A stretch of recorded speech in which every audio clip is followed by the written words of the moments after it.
Well, Superman has his fortress of solitude, and Bruce Wayne, he's got the Bat Cave, and me, the Manzoid, I've got the Manzoid Man Cave, a place I like to sit back, relax, talk about the issues of the day, and I'm so happy to have in the Man Cave, yet again, Toronto Sun ace columnist, Joe the Scrawler Warmington. How you doing, Scrawler? I'd like to tell you, but I'm still asleep, man. This is nuts being here this early. But it's, you know, at the Man Cave, I just slept on this this rug here, and it was fantastic. Okay, then.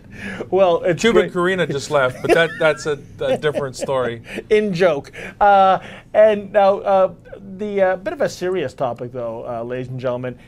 This marks the one-year anniversary since you went off to Afghanistan, Joe, to file some incredible columns about the progress of the Allied mission and what's happening in that country. And footage as well for Sun News Network. And absolutely. And but you're concerned because all sorts of deadlines have been announced in the meantime. Britain is getting out of Afghanistan next year. In 2014, Canada and the U.S. leave. This is a mistake?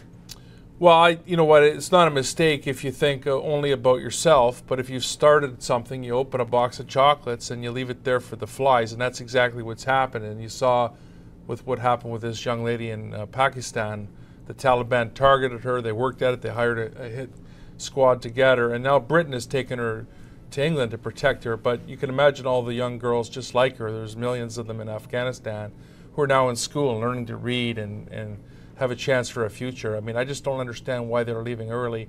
I'm not in favor of leaving at all. I think we should stay there until the job is done. If that's 50 years, then that's what it is. I'm not saying in a combat role, but I mean, have a presence there to help these people, particularly the young people, because they're going to be targets. Well, you know, Joe, I tend to agree. There's a saying the Taliban has, the Americans have the watches, we've got the time. So when the Allies set these deadlines of when they're leaving, hey, they can wait. And you're right, they will be back. And let's not forget, and we should be clear about this, we're not over there to have little girls go to school, although that is a fantastic spin-off effect of what's happened. But we were there to extinguish a bunch of rat nests. You know, then what the hell are they doing then? Get to it. I mean, they haven't done that. And what they've done is they've trained them. Well, they have had progress. They've had progress, but now there's this insider killing, which is why they're leaving now. And I was there a year ago, and we've got footage of it, of these guys in training, learning to be police officers and military, and women too. And in these groups, there are people that are double agents. We've armed them and trained them. They turn on their own people and on our people.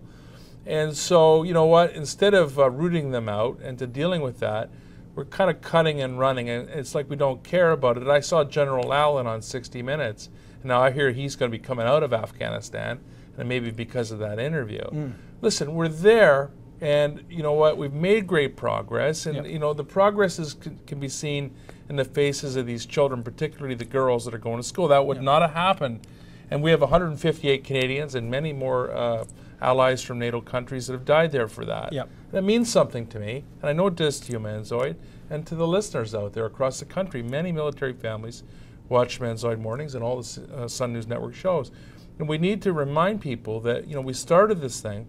I'm not saying you leave a full contingent there, but we can't just run and let the Taliban take it over. If we do, it would be one of the greatest disgraces of our lifetime. I just want to say one last thing, if you don't mind. Absolutely. I know we're in a hurry, but the when I was there, I was with an American colonel, and I looked over the desert. I was in Camp Leatherneck, Camp Bastion, which is where the attack was on the Prince a couple weeks ago. And it's just pure desert, and I noticed the crane and all these cranes and construction. I said, I thought we were pulling out of here in 2014, and the guy laughed, and he goes, just over the other side of that airfield, we're building a new in and out lounge kind of thing. He said, what do you think's over there? And I said, I don't know. And he goes, on the other side of that desert, 15 minutes by air, Iran. He goes, there'll be an airfield here. So I don't know what that means, but you know what? Strategically, it's not about the girls going to school. But for Canadian people across the country that lost men and women, it should be about that. Yeah. Well, you know, we can connect the dots when you have something like the Islamic Republic of Iran going hell-bent towards a nuclear weapon. There's another reason to have a listen, force they have nearby. to deal with that. I mean, you're going to wait till they launch it to deal with it? Well, look at the leadership we're getting out of the White House currently on that file. But you know what, Joe? Always a pleasure. All right, man. Thank you for dropping by, Scrawler, and have you back in the man cave real soon. And ladies and gentlemen, keep it tuned right here to Menzoid Mornings. More of the show coming up right after this.